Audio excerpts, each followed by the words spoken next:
જેના પર હવે વિગતવાર નજર કરી લઈએ તો સુરતમાં વધુ એક નકલી ડોક્ટર ઝડપાયો છે। એલસીબીએ દરોડા પાડી ઝોલાછાપ ડોક્ટરને ઝડપી પાડ્યો છે। લસકાણાના ડાયમંડ નગરમાં ચલાવતો હતો ક્લિનિક। 12 પાસ નકલી ડોક્ટર 4 વર્ષથી ચલાવતો હતો આ ક્લિનિક। દરેક પ્રકારના ઇલાજ કરતો હોવાનો પણ બેનર કમ્પાઉન્ડર તરીકે નોકરી કરીને ડોક્ટર બની ગયો। એલસીબી સ્ક્વોડે નકલી ડોક્ટર સામે ગુનો નોંધી ધરપકડ કરી છે। એલસીબીએ ક્લિનિકમાંથી 39,000ના દવાનો જથ્થો છે કબજે કર્યો છે અને આગળની તપાસ હાથ ધરી છે। બોગસ તબીબ ઝડપાયો છે સુરતથી। વધુ એક નકલી ડોક્ટર ઝડપાયો છે સુરતમાં। એલસીબીએ દરોડો પાડ્યો હતો જેમાં ઝોલાછાપ ડોક્ટર ઝડપાઈ ગયો છે। લસકાણાના ડાયમંડ નગરમાં ચલાવતો હતો ક્લિનિક। આ સાથે વધુ માહિતી આપવા માટે અમારા સંવાદદાતા રાહુલ મકવાણા આપણી સાથે લાઈન પર જોડાઈ ચૂક્યા છે। રાહુલજી, વધુ એક બોગસ ડોક્ટર ઝડપાયો છે સુરતમાંથી, શું છે વધુ વિગત? જી બિલકુલ થી વાત કરવામાં આવે તો સુરતમાં બોગસ ડોક્ટરોનો રાફડો ફાટ્યો હોય તેવું લાગી રહ્યું છે, કારણ કે વારંવાર આ બોગસ ડોક્ટરો છે તે ઝડપાઈ ચુક્યા છે। ડિંડોલી સહિત સુરતના અલગ અલગ વિસ્તારોમાં ડોક્ટરો છે તે પકડાતા હોય છે, ત્યારે વધુ એક ડોક્ટર છે તે હાલ લસકાણા વિસ્તારમાંથી પકડાયો છે। લસકાણા વિસ્તારમાં ડાયમંડ નગર જ્યાં આવેલું છે ત્યાંથી એક નકલી જે ક્લિનિક અને નકલી ડોક્ટર છે તે ઝડપાયો છે। આ ક્લિનિકમાં જો વાત કરવામાં આવે તો શિવમ નામનું આ ક્લિનિક હતું, તેમાંથી આ નકલી ડોક્ટર છે તે ઝડપાયો છે।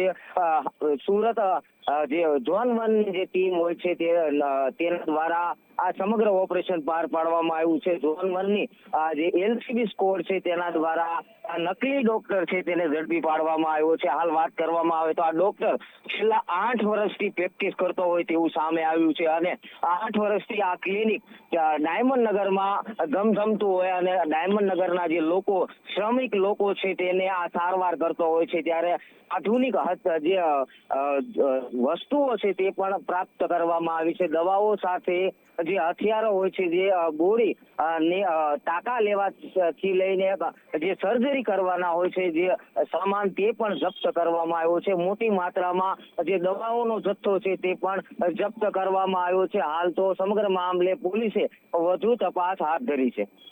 જી બિલકુલથી વાત કરવામાં આવે રાહુલજી કે અવારનવાર આવી રીતે સુરતમાંથી નકલી તબીબો છે, બોગસ ડોક્ટરો છે અવારનવાર ઝડપાતા હોય છે।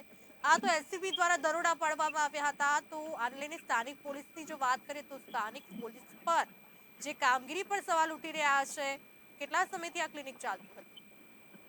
બહાર વાત કરવામાં આવે તો છેલ્લા 8 વર્ષથી આ ડોક્ટર છે ત્યાં પ્રેક્ટિસ કરતો હતો। આ નકલી ડોક્ટર નામનો જે ક્લિનિક ચલાવતો હતો। છેલ્લા 8 વર્ષથી ડાયમંડ નગર જે ઇન્ડસ્ટ્રીઝ આવેલી છે તેમાં નકલી ડોક્ટર તેની ક્લિનિક ચલાવતો હતો, અને સ્થાનિક પોલીસ ઊંઘથી ઝડપાયો હોય તેવું લાગી રહ્યું છે, કારણ કે ઝોન 1 ની એલસીબી જે ટીમ હોય છે તેના દ્વારા દરોડો પાડવામાં આવ્યો હતો, અને આ સમગ્ર આ ડોક્ટરનું જે કાંડ છે તે સામે આવ્યું હતું। પરંતુ વાત કરવામાં આવે તો ઘણા સમયથી આ ડોક્ટરો છે તે પ્રેક્ટિસો કરતા હોય છે, અને આ સ્થાનિક આરોગ્ય વિભાગ પણ જવાબદાર ગણી શકાય, કારણ કે આરોગ્ય વિભાગની જવાબદારી હોય છે કે આવા ડોક્ટરો નકલી ડોક્ટરોને પકડવા, પરંતુ હાલે પોલીસે જયારે બીડું ઉચકવું હોય તેવું લાગી રહ્યું છે, કારણ કે એકાએક પોલીસ નકલી ક્લિનિકો ડોક્ટરો હોય છે તેના ત્યાં દરોડા પાડીને આ મોટી માત્રામાં દવાનો જથ્થો તેમજ જે સામગ્રી હોય છે તે કબજે કરવામાં આવતી હોય છે, અને પોલીસ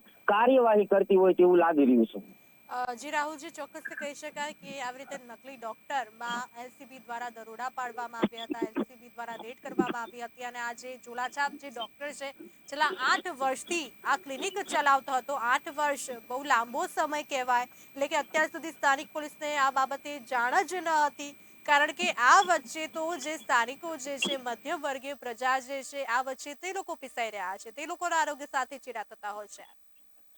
જે સામાન્ય જે મજૂર વર્ગ હોય છે ત્યાં જ આવા ડોક્ટરો છે તેની પ્રેક્ટિસ કરતા હોય છે, ત્યારે ડાયમંડ નગરમાં જે મજૂર વર્ગ રહેતો હોય છે અને પોતાની મજૂરી કરતો હોય છે, એ એમની પાસે કોઈ ભણતરનું નોલેજ ના હોય તેવું પણ લાગી રહ્યું છે, કારણ કે સ્થાનિકોને ક્યાં ખબર હતી કે આ ડોક્ટર છે તે આપણું મોતનું કારણ બની શકશે, કારણ કે સ્થાનિક લોકોમાં એટલો અભ્યાસ ના હોય તેના કારણે ડોક્ટરની જે ઓળખ કરવાની આવતી હોય છે તે ના કરી શકતા હોય, તેના જ કારણે આવા ડોક્ટરો છે તે શ્રમ વિસ્તારમાં વધારે જોવા મળતા હોય છે. ડોક્ટરની વાત કરવામાં આવે તો ડોક્ટર ખાલી 12 પાસ ભણીને આ લોકોની સર્જરી કરતો હોય તેવું સામે આવ્યું, એટલે ગંભીર ગુનો કહી શકાય કે કારણ કે કોઈ વ્યક્તિ મોત પણ થઈ શકે છે, કારણ કે આ ડોક્ટર ખાલી 12 પાસ ભણીને આવી ડિગ્રી ખોટી ડિગ્રી પ્રાપ્ત કરીને આવું જો કાંડ કરતો હોય છે તો આરોગ્ય વિભાગને આ મામલે સંજ્ઞાન લેવાની જરૂર છે, કારણ કે આરોગ્ય વિભાગના